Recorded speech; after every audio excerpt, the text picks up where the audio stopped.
Good evening, motherfuckers. Right, okay, conspiracy theories aside, and whether you are one or not, or whether you're a member of the flock or not, this video is for every single one of you. It is 8 minutes long, so go and get yourself a cup of tea or a cup of coffee, put your trays and your seats in their upright positions, put your seatbelts on and buckle up because it's going to be a bumpy 8 minutes. Even some of the awake people on this planet don't realise how close this technology is to our doorsteps. And I keep telling you that it's already here. Well, here it is from the horse's mouth.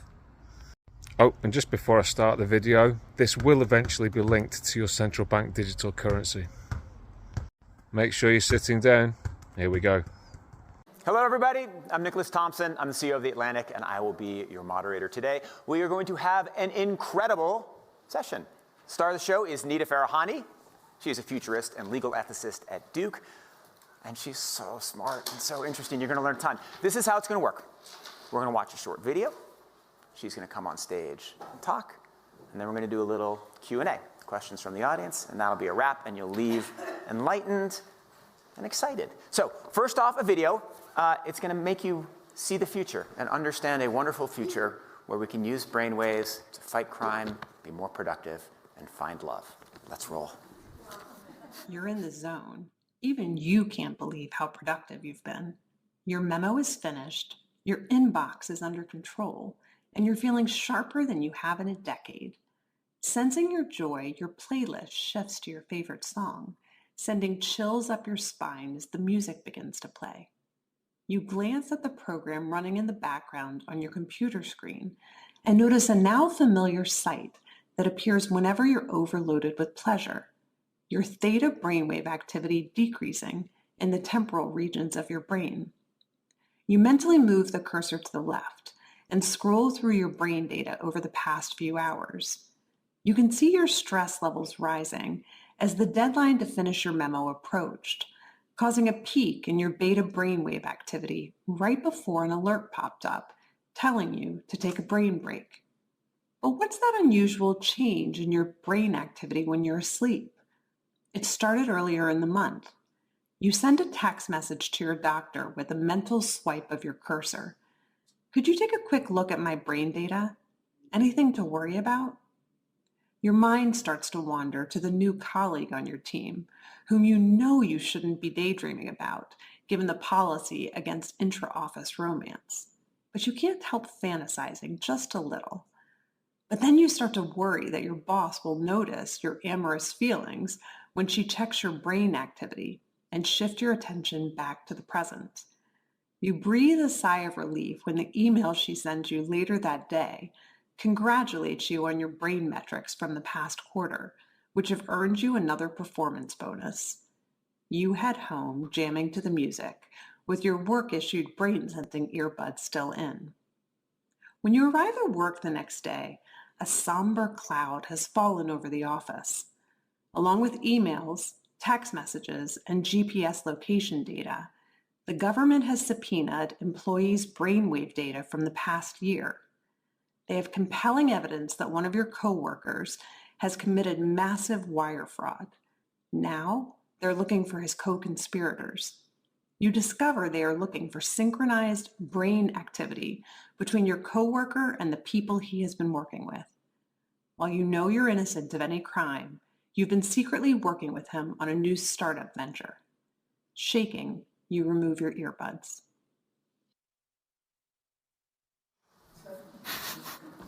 What do you think? Is it a future you're ready for? You may be surprised to learn that it's a future that has already arrived. Everything in that video that you just saw is based on technology that is already here today. Artificial intelligence has enabled advances in decoding brain activity in ways that we never before thought possible. You've heard a lot about AI over the past few years. Here at Davos, it's been the talk of the hour. But I want to talk about it in a different way, which is the ability to decode brainwave activity. After all, what you think, what you feel, it's all just data. Data that in large patterns can be decoded using artificial intelligence.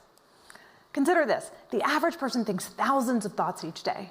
As a thought takes form, like a math calculation, you're happy, you're tired, you're hungry, you're elated. Neurons are firing in your brain, emitting tiny electrical discharges. As a particular thought takes form, hundreds of thousands of neurons fire in characteristic patterns that can be decoded with EEG, or electroencephalography, and AI-powered devices. In fact, what you're seeing here is my brain activity while I'm wearing a simple device like the one on the right.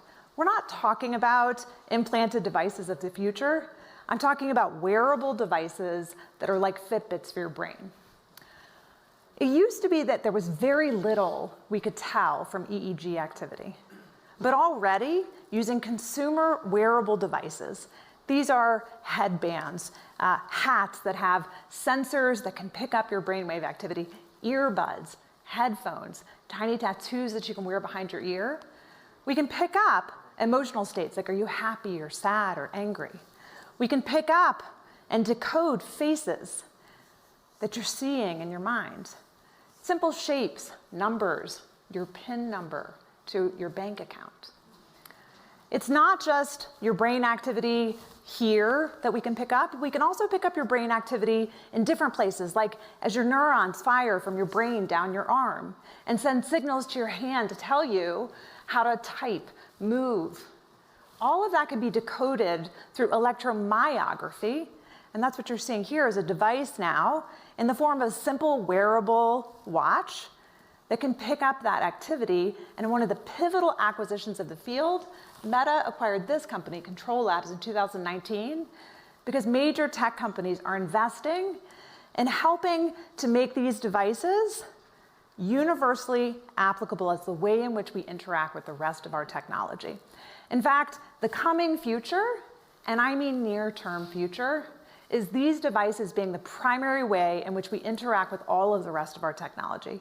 Rather than a mouse or a keyboard, you can simply swipe with your mind, move your hand more seamlessly when you're in VR or AR, use your brain as the way in which you interact with all of the rest of your technology, which is an exciting and promising future, but also a potentially scary one, a transformative one, one that will change the way that we interact with other people, and even how we understand ourselves. 红色是表示你的专注力显示得很高， Teachers at this primary school in China 蓝色是走神了， know exactly when someone isn't paying attention. 白色就是你可能跟网络还没有连接好。 These headbands measure each student's level of concentration. The information is then directly sent to the teacher's computer and to parents. China has big plans to become a global leader in artificial intelligence. It has enabled a cashless economy where people make purchases with their faces. A giant network of surveillance cameras with facial recognition helps police monitor citizens. Meanwhile, some schools offer glimpses of what the future of high-tech education in the country might look like. So for those of you that think we're all crackers, I hope that's enlightened you a little bit. See you on the other side, motherfuckers.